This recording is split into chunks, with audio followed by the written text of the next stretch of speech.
Tiga. Assalamualaikum warahmatullahi wabarakatuh. Waalaikumsalam Waalaikumsalam warahmatullahi warahmatullahi wabarakatuh. wabarakatuh. Terima kasih teman-teman sudah menyempatkan waktunya untuk kita presentasi ya. Kita meeting lagi presentasi tentang hasil diskusi kita terkait mata kuliah pengantar pendidikan khusus untuk anak berkebutuhan khusus di topik T6.4 demonstrasi kontekstual. Nah, selanjutnya kita langsung ke presentasi ya. Yang pertama akan disampaikan oleh Kak Mega. Baik, terima kasih moderator. Analisis ketersediaan sistem dukungan di Provinsi Bali. Yang pertama itu sistem dukungan unit layanan disabilitas, ketersediaannya itu ada. Deskripsinya, unit layanan disabilitas sudah tersedia di beberapa institusi pendidikan, terutama di perguruan tinggi seperti Universitas Udayana. Di tingkat sekolah dasar dan menengah, keberadaan ULD masih terbatas, tetapi beberapa sekolah inklusi telah menunjuk guru pendamping khusus untuk mendukung ABK. Selain itu, SLB tertentu seperti SLB Negeri 1 Denpasar menyediakan layanan psikologi, terapi wicara, dan asesmen tumbuh kembang. Ketersediaan ini menunjukkan kesadaran dan usaha untuk menciptakan lingkungan belajar yang akomodatif meski belum merata di semua wilayah Bali. Sumbernya itu berdasarkan dari Universitas Udayana, SLB Negeri 1 Denpasar, dan Dinas Pendidikan Bali tahun 2023. Yang kedua, ada pusat sumber. Ketersediaannya terbatas. Deskripsinya, pusat sumber secara formal sebagai lembaga yang menyediakan informasi, bahan ajar adaptif, teknologi bantu, dan pelatihan untuk guru belum tersebar luas di Bali. Peran pusat sumber masih dijalankan secara tidak resmi oleh SLB atau lembaga swadaya masyarakat. Contohnya, SLB Negeri di Denpasar kadang menjadi rujukan bagi guru-guru inklusi dari sekolah umum. Namun, belum ada sistem rujukan formal dan fasilitas pendukung yang memadai. Hal ini menunjukkan kebutuhan penguatan kebijakan dan infrastruktur pusat sumber di Bali. Sumbernya itu dari LPMP Bali, Kemendikbudristek, wawancara guru inklusi tahun 2024. Baik, selanjutnya akan dilanjutkan oleh Kak Eri. Baik, selanjutnya adalah sekolah khusus atau luar biasa. Nah, ketersediaannya ada atau ya. Deskripsinya, Provinsi Bali memiliki sejumlah sekolah luar biasa atau SLB yang tersebar di berbagai kabupaten atau kota. SLB ini menyediakan pendidikan formal mulai dari jenjang TK hingga SMA atau SMK yang disesuaikan dengan jenis kebutuhan khusus siswa seperti tunanetra, tunarungu, tunagrahita, tunadaksa, tunalaras, autis, dan sebagainya. Ada SLB negeri maupun swasta.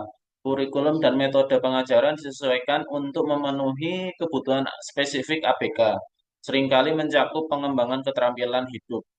Sumbernya yaitu diambil dari direktori sekolah online seperti Dapodik, situs web resmi Dinas Pendidikan Provinsi Bali, terus publikasi atau berita terkait khusus pendidikan khusus di Bali. Selanjutnya akan disampaikan oleh Kak Dinda.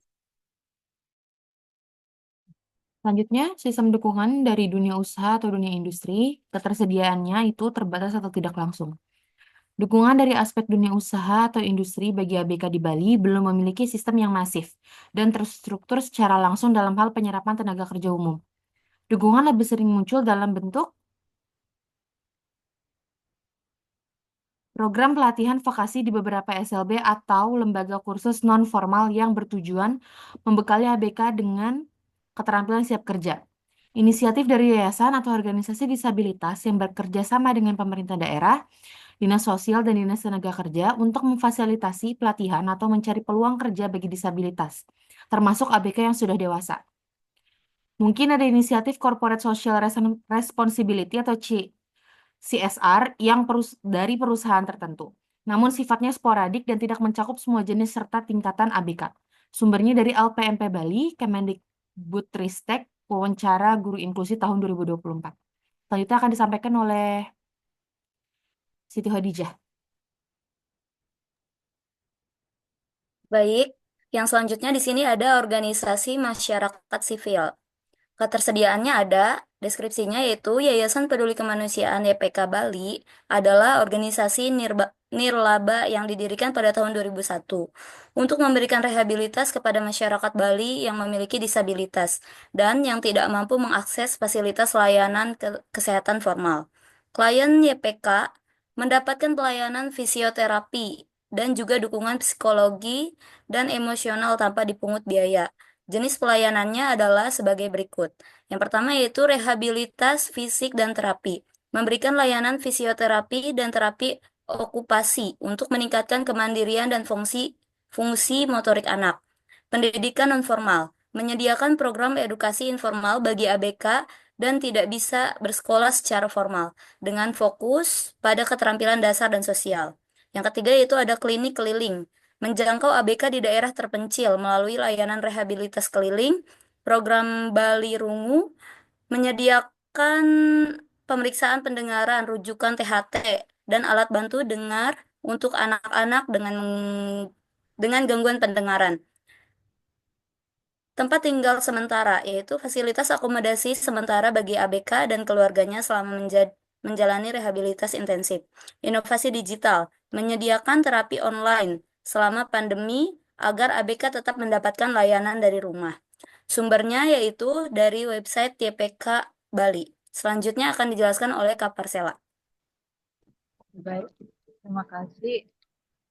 Selanjutnya itu sistem dukungan program transisi dengan ketersediaan ada. Adapun deskripsinya, Pusat Pelayanan Autis atau PLA Denpasar merupakan lembaga yang berfokus pada pemberian edukasi dan terapi bagi anak-anak dengan berkebutuhan khusus, khususnya yang berada dalam spektrum autisme. Dengan tujuan utama PLA adalah memfasilitasi transisi anak-anak dari layanan terapi menuju pendidikan formal atau informal yang sesuai dengan kebutuhan mereka. Melalui pendekatan multidisipliner yang melibatkan psikolog, psikiater, dan guru pendamping khusus, PLA memberikan layanan berupa asesmen perkembangan, pendampingan individual, serta pelatihan untuk terapis dan orang tua agar dukungan terhadap anak dapat berlanjut di rumah. Program utamanya adalah menitik beratkan pada pengembangan aspek akademik, komunikasi, sosial, dan motorik anak. Sementara itu, program Revivement yang digagas oleh Bambus Kreatif Bali hadir untuk mendampingi individu berkebutuhan khusus, termasuk anak-anak dan remaja dengan autisme, dalam menjalani masa transisi pasca sekolah, berbasis pengalaman langsung dan kegiatan alam. Program ini bertujuan mengembangkan kemandirian, keterampilan hidup, dan ekspresi diri. Peserta yang mengikuti berbagai aktivitas seperti kerajinan bambu, berkebun, dan pelatihan keterampilan sehari-hari, sekaligus berinteraksi dengan masyarakat melalui program inklusi sosial. Pendekatan holistik yang diterapkan didukung oleh fasilitator dan relawan terlatih yang membimbing peserta secara intensif. Adapun sumber yang didapat adalah PLA Bali website dan Revivement website. Baik, saya serahkan ke moderator. Terima kasih sudah mempresentasikan semua hasil dari tugas kita untuk demonstrasi kontekstual topik 6.4 ini. Kami kira cukup untuk ini. Saya akhiri, bila ada kesalahan kata mohon maaf. Wassalamualaikum warahmatullahi wabarakatuh. Waalaikumsalam warahmatullahi Waalaikumsalam warahmatullahi wabarakatuh.